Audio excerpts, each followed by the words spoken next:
देखिए, एक टिप्पणी कोर्ट ने की है इसमें। कोर्ट एक रास्ता देख रही है कि एक कमेटी बनाई जाए, जो कमेटी जो है किसानों से बात करे।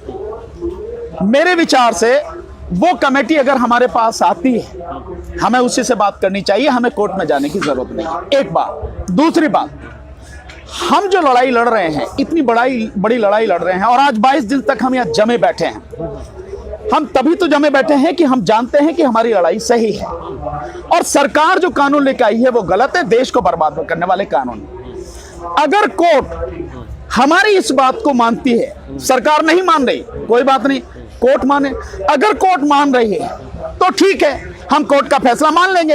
अगर कोर्ट नहीं मानती, कोर्ट को भी समझ में नहीं आती है, कोर्ट भी सरकार के हिसाब से सारे काम करती है, तो हम पे कोई बंदिश थोड़ी कि हम कोर्ट का फैसला माना नहीं मानते। हम तो बहुत सीधी सी बात है, कोर्ट हमारी माई बाप थोड़ी है।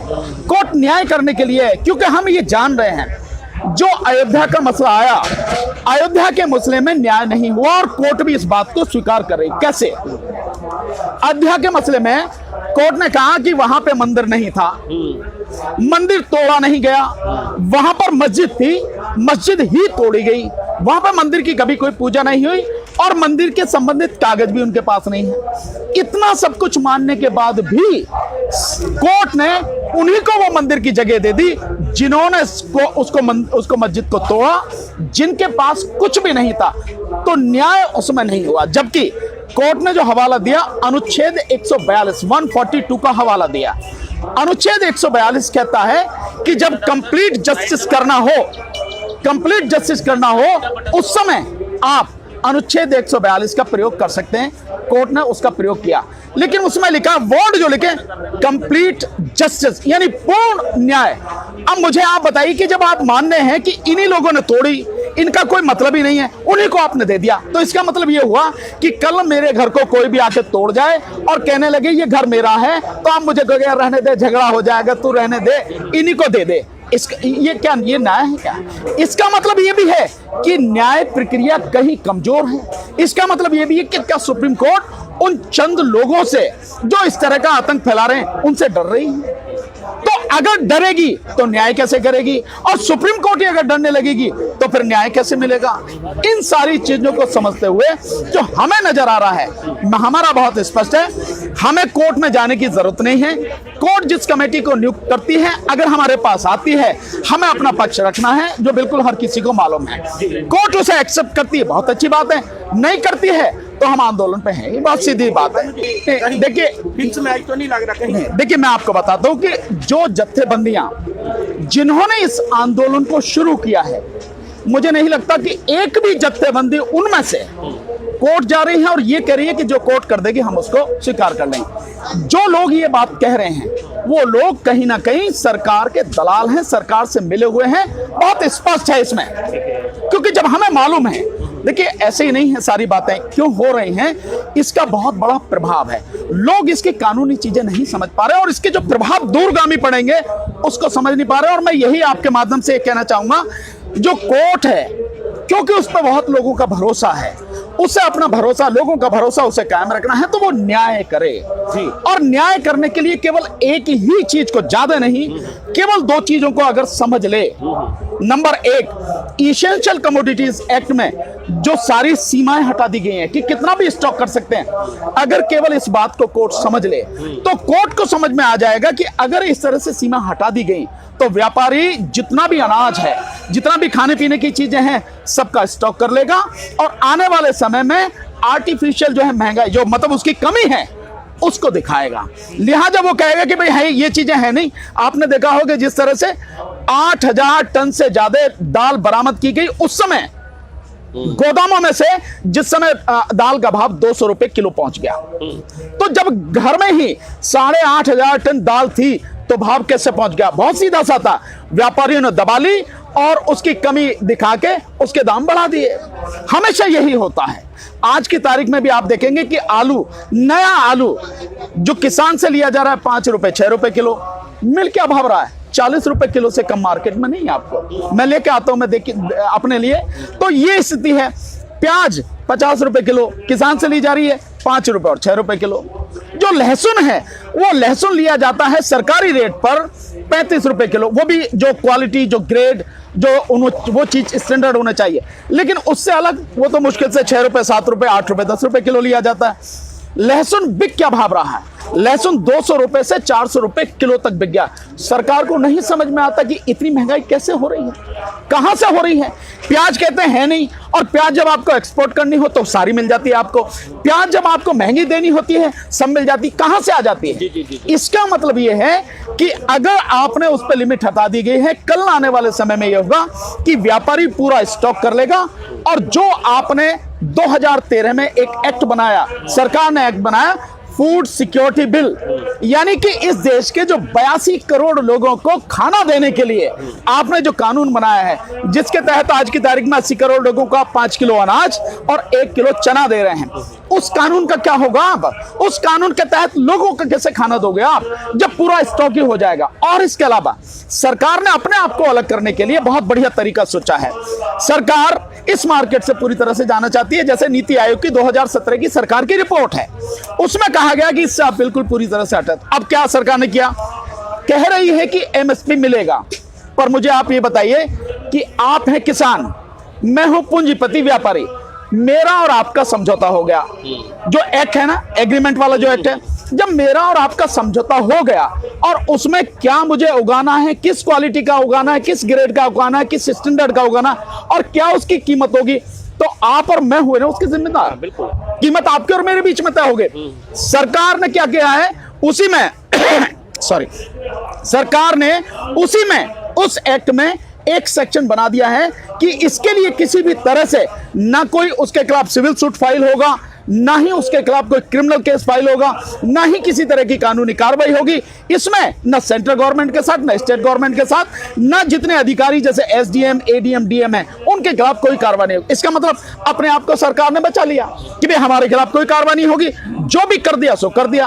अब जब कीमत आपके मेरे बीच में तय हो गई और कल झगड़ा होगा तो आप कह दोगे एसडीएम के यहां जाओ, एडीएम के यहां जाओ। एसडीएम और एडीएम किसके हैं? उसी सरकार के, उस सरकार के जो उद्योगपतियों की गुलामी कर रही है। जिस देश का प्रधानमंत्री केवल 2 उद्योगपतियों की गुलामी जाके करता हो, उनकी चौखट को ज्यादा बढ़िया समझता हो, उस देश में अधिकारियों की क्या औकात है कि वो सुनेंगे? और उनको पहले ही प्रोटेक्ट कर दिया कि तुम जाहिर जो ऑर्डर पास कर दो, तुम्हें कुछ नहीं। गरीब जो किसान जो है वो बेचारा कमजोर है, गरीब है, उन उद्योगपतियों से कैसे लड़ेगा जिन उद्योगपतियों ने प्रधानमंत्री को अपनी जेब में रखा हुआ है? आप बताइए आप, जब जो उद्योगपति प्रधानमंत्री को जेब में लेके घूम रहे हैं, उनसे गरीब आदमी किसान कैसे लड़ेगा? दूसरा, जब कीमत आपकी मेरी तय हो गई, सरकार अलग हट गई, तो अब आपका मेरा झगड़ा है। सरकार कहती है कि मैंने तो तुमने पहले कि तुमने अपने आप एग्रीमेंट किया, मैं क्या हूं? और जब आपकी मेरी कीमत तय हो गई और इसी तरह से पूरे देश में हो जाएगा, मतलब जो उद्योगपति पूंजीपति हैं पूरे देश का अनाज, पूरे देश की किसान की उपज वो अपने गोदामों में रख लेंगे। फिर अब ये बताइए कि जो एफपीएस फेयर प्राइस शॉप हैं, राशन की दुकानें हैं, राशन की दुकानें पीडीएस सिस्टम जो है, उनके लिए जो 5 लाख दुकानें हैं इस देश में, उनके लिए अनाज कहां से लेके आओगे आप? जो 80-82 करोड़ लोग हैं उनके लिए कहां से आप खाना दोगे आप? इसका मतलब यह हुआ कि किसानों को तो मार ही दिया आपने, उन 80 करोड़ मजदूरों को, गरीबों को भी आपने पूरी तरह से तबाह कर दिया। ये स्थिति है, इसको समझने की जरूरत है। और जब प्राइस आपका मेरा तय होगा, एमएसपी का मतलब क्या है? एमएसपी क्या? एमएसपी अगर कानून भी बना दोगे आप तो एमएसपी का मतलब क्या रह जाएगा?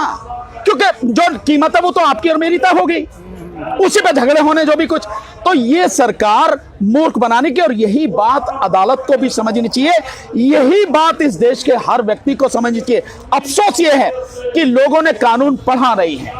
सिंघू बॉर्डर पे और आपने हमारे टिकरी बॉर्डर पे जहां भी हमारे किसान साथी हैं, सबको बहुत सजग रहना है, बहुत होशियार रहना है। इनकी नजर में देखिए, जो व्यक्ति जो है ना, जिसके सत्ता की हवस, जिसकी मतलब बिल्कुल सारी सीमाएं तोड़ चुकी हो, वो कहीं भी कितनी भी हद तक जा सकता है। और आप सबने 84 भी देखा है, आप सबने 2002 गुजरात का दंगा भी देखा, सब कुछ भी हो सकता है, कुछ भी हो सकता है। और मैं ये जानता हूं, अगर आप जैसे बहादुर इनको खत्म कर दिया गया तो उनके लिए हिंदू राष्ट्र की घोषणा बहुत आराम से बहुत हो जाएगी। तो मेरा तो यही कि हम सबको बहुत सतर्क रहना है, बहुत संभल के चलना है और बहुत तरीके से काम करना है।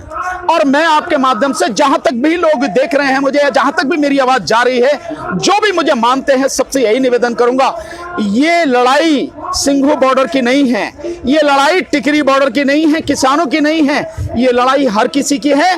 हमारे किसान भाई, हम सबकी लड़ाई लड़ रहे हैं इस देश को बचाने की, इस देश के संविधान को बचाने की, इस देश की जनता को, गरीबों को, मजदूरों को, पढ़े लिखों को, अनपढ़ को, अमीर को, गरीब को, सबको बचाने की लड़ाई लड़ रहे हैं। हमें हर किसी को इसका साथ देना चाहिए और कम से कम 1 महीने में 1 दिन तो हम निकाल सकते हैं, अन्यथा तो हम इंसान नहीं, मुर्दे हैं। और हम मुर्दे हैं तो फिर मुझे कुछ कहना नहीं, पर अगर जिंदा हैं तो जिंदा होने का सबूत भी मिलना चाहिए। इसलिए हर किसी को, जिस बॉर्डर पर भी जा सकते हो, आप टिकरी बॉर्डर जा सकते हो, वहां पहुंचो। आप यहां आ सकते हो सिंघू बॉर्डर पे, यहां पे आओ। आप गाजीपुर बॉर्डर जा सकते हो, वहां जाओ। आप रेवाड़ी बॉर्डर जा सकते हो, वहां जाओ। और कोई भी रास्ता वहां बैठ सकते हो, जाओ, क्योंकि सबकी लड़ाई है।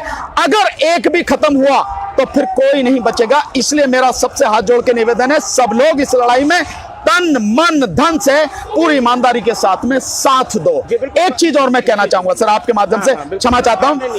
एक मैंने सबसे रिक्वेस्ट की थी, आपसे सबसे कर रहा हूं, दुनिया भर में जहां भी हैं, रिलायंस के यानी अंबानी के और अडानी के और लाला रामदेव के जितने भी प्रोडक्ट हैं, जहां भी रिलायंस लिखा हो, जिस जगह पे भी, उसका पूरी तरह से बायकॉट करो। जहां पे अडानी लिखा हो, जो फॉर्च्यून, उनका आटा भी है, तेल भी है, चावल भी है, जो भी कुछ है, जहां पे लिखा हो उसका पूरी तरह से बायकॉट करो। लाला रामदेव के जितने भी प्रोडक्ट हैं उन सबका रुचि तेल है, और इसके अलावा जो पतंजलि के हैं, जितने भी इनके प्रोडक्ट हैं, इनका बायकॉट करो। मैं आपको एक उदाहरण बताता हूं। अभी अंबानी ने, रिलायंस वाले ने TRAI जो है, यानी टेलीकॉम रेगुलेटरी अथॉरिटी जो है, उसमें एक पिटीशन फाइल करी है कि ये वोडाफोन और ये एयरटेल वाले किसानों के साथ मिलकर हमारे कंपनी के खिलाफ में वो कर रहे हैं। इसका मतलब आपको उसकी चीख सुनाई देने लगी, चीख सुनाई देने लगी। मैं बार बार यही कह रहा हूं कि ये बायकॉट हमारे पास इतना बड़ा हथियार है, यही सारी चीजों को रोक देगा। सरकार अपने आप पीछे हट जाएगी, गोदी मीडिया कुछ भी करे, लेकिन जहां भी रिलायंस का स्टोर देखो, पूरे देश में 8784 स्टोर हैं, एक भी स्टोर पर मत जाओ, कुछ भी लेने दूसरी दुकान से ले लेंगे, कोई दिक्कत नहीं है।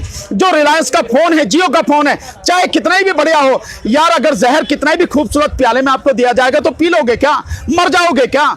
नहीं, हमें इस्तेमाल नहीं करना। कितनी भी बढ़िया उसकी पहुंचो, फ्री में दिया जाए, लालच दिया जाए, हमें नहीं करना, क्योंकि ये लड़ाई है। इसी तरह से अडानी के जितने प्रोडक्ट हैं उनका पूरी तरह से बहिष्कार करो। ये बहिष्कार ही हमारा सबसे बड़ा हथियार है। रिलायंस के जितने पेट्रोल पंप है, मत जाओ किसी पर डीजल लेने, पेट्रोल लेने, लगा दो इन पर ताले, लग जाने दो इन पर ताले। यही मेरा सबसे निवेदन है, पूरी दुनिया में है। यही एक चीज आप घर में बैठे बैठे भी हमारा साथ दे सकते हो। यहां नहीं आ सकते, कोई बात नहीं, पैसा नहीं दे सकते, मत दो, कोई दिक्कत नहीं है, लेकिन जहां भी हो इनका पूरी तरह से बहिष्कार करो, पूरी तरह से बायकॉट करो। हमारे लिए यही एक बहुत बड़ा आपका योगदान होगा।